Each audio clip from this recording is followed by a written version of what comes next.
हे दृश्य आपण पाहतोय नागपुरातली।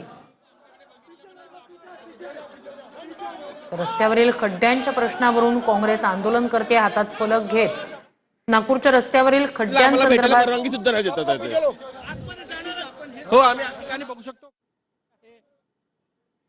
नागपूरमध्ये काँग्रेसचं आंदोलन रस्त्यावरील खड्ड्यांवरून सरकारला आणि प्रशासनाला जाब विचारणार आहे काँग्रेसचं आंदोलन।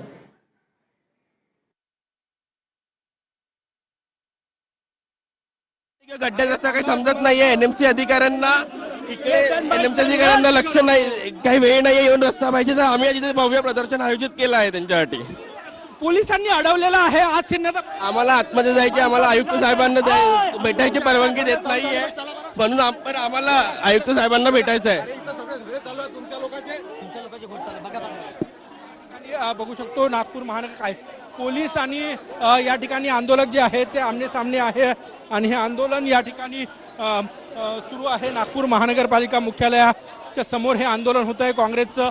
नागपुरातील खड्ड्यांच्या मुद्द्यावर एकूणच हे सगळे काँग्रेसचे कार्यकर्ते जे आहे ते या ठिकाणी आक्रमक आहे आणि या ठिकाणी घोषणाबाजी केली जात आहे। काही ठिकाणी पोलीस आणि आंदोलक जे आहे ते या आमने सामने आहे। GPS लावलेले होर्डिंग्स या ठिकाणी घेऊन आले खड्ड्यांचे आणि आता केतन ज्यांच्या नेतृत्वात हे आंदोलन सुरू आहे ते बाहेर येऊन पोलिसांशी चर्चा करताना आपल्याला बघतायत। बघा हे दृश्य, या ठिकाणी काही कार्यकर्ते जे आहे ते बॅरिकेडवर चढले होते आणि बॅरिकेडवर चढून कशासाठी आंदोलन आहे? आज इथे नागपूरच्या रस्त्यांबाबत आम्ही आंदोलन केलेलं आहे। एनएमसी अधिकाऱ्यांना रस्त्यांची स्थिती माहिती नाही, ते त्यांच्या खुर्च्या सोडण्याच्या विचारात नाही। आज आम्ही त्यांच्या ऑफिसच्या खालीच इकडे आंदोलन चालू केलं। आम्ही प्रदर्शन आम्ही इथे पोलिसांनी अडवलं।